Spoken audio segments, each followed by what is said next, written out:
এখন আমরা সেই পয়েন্টে চলে আসব যেখানে আমরা ব্যক্তিগত কাউন্সেলিং সেশনে আমাদের ছাত্রছাত্রীদের সামনে বসে আছি। আসুন এখন ফোকাস করা যাক আমাদের আলোচ্য বিষয়গুলির উপরে। এখানে প্রথমেই মনে রাখতে হবে যে মূল বিষয়ে মনোযোগ ধরে রাখা, আপনি কেন তাদের সামনে আছেন সেদিকে মনোযোগ দেওয়া। কেন এটি আমাদের মনে রাখা জরুরি?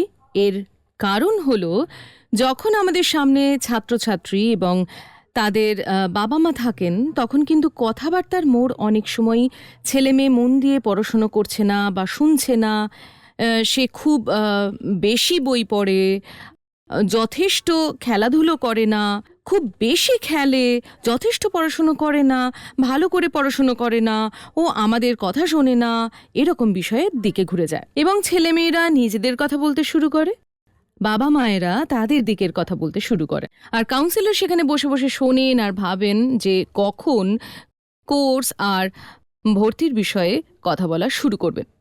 ঠিক এখানেই কাউন্সিলরের যোগাযোগ দক্ষতা কার্যকর হয়ে ওঠে, যেখানে আপনাকে তাদের বলতে হবে যে আমরা এখন এই বিষয়ে কথা বলবো, এই পরিস্থিতি এবং এই পরিবেশ যেখানে বাচ্চারা পড়াশোনা করছে সেটা বোঝা জরুরি, কিন্তু আপাতত সেটিকে সরিয়ে রাখা যাক এবং আমাদের কি করতে হবে সেদিকে ফোকাস করা যাক। কিভাবে তা নিয়ে আমরা পরে কথা বলবো। যদি আমরা সেটি না করি তাহলে আপনি দেখবেন যে 1 ঘন্টা কোথা দিয়ে চলে গেছে আর আপনি তাদের উদ্দেশ্য সফল হবে এরকম সিদ্ধান্ত গ্রহণে কোনো রকম সাহায্য করতে পারলেন না। তাই ক্লাস 10-এর একজন ছাত্রের সাথে কথা বলার সময় ফোকাস এজেন্ডা হলো যে তারা ক্লাস 11 আর 12-এ কোন বিষয়গুলি নিতে চায়। এখানে আলোচনা হবে কয়েকটি বিষয় নেওয়ার পর কি কি বিকল্প খোলা থাকে, বা কিছু বিষয় না নিলে আর কিছু বিষয় নিলে কোন অপশনগুলি একেবারে বন্ধ হয়ে যায়, এগুলি ঘিরে। এখানে ক্লাস 11 আর 12-এর বিষয়গুলির কন্টেন্ট সম্পর্কে তথ্য থাকাটি ভালো।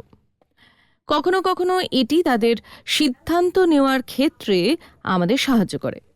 তাদের নিজেদেরকেই সিলেবাস খুঁটিয়ে দেখতে উৎসাহিত করতে হবে, তবে সিলেবাস সম্পর্কে আমাদের কাছে তথ্য থাকাটিও আমাদের পক্ষে সবসময়ই ভালো।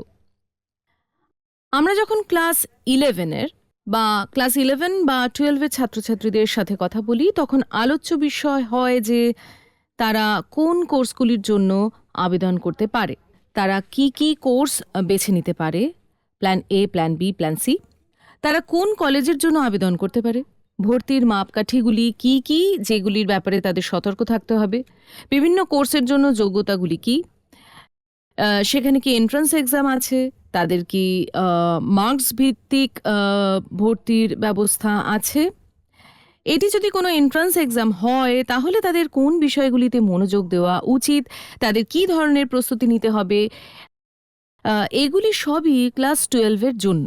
ক্লাস 12-এর জন্য কোন বিষয়গুলিকে মাইনর সাবজেক্ট বা মেজর সাবজেক্ট হিসেবে দেখতে পারি, আমরা সেই সম্পর্কেও কথা বলি। প্রকৃতপক্ষে এটি ক্লাস 10-এও কথা বলার জন্য একটি গুরুত্বপূর্ণ বিষয়।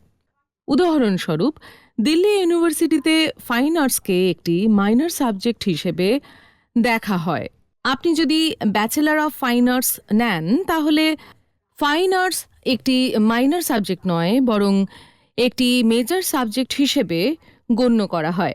হোম সায়েন্সের ক্ষেত্রেও একই কথা খাটে ডিইউতে, কারণ দিল্লি ইউনিভার্সিটিতে বিষয়গুলিকে বেস্ট অফ 5 বলে ধরা হয়, কিন্তু আপনি যখন বম্বেতে, মুম্বাই ইউনিভার্সিটিতে বা ব্যাঙ্গালোরে যান তখন তাদের ভর্তির মানদণ্ডে সামগ্রিকভাবে নম্বর ধরা হয়। সুতরাং আপনার 5 বা 6 যে কটি বিষয়ই থাকুক না কেন তারা আপনার রিপোর্ট কার্ড নেবে, আপনার যাই বিষয়ে থাকুক না কেন তারা মোট নম্বরটাই ধরবে। সুতরাং এই সমস্ত বিবেচনায় পৃথক কাউন্সেলিং সেশনের আলোচ্য বিষয়। এক এক করে সেগুলি আলোচনা করা যাক।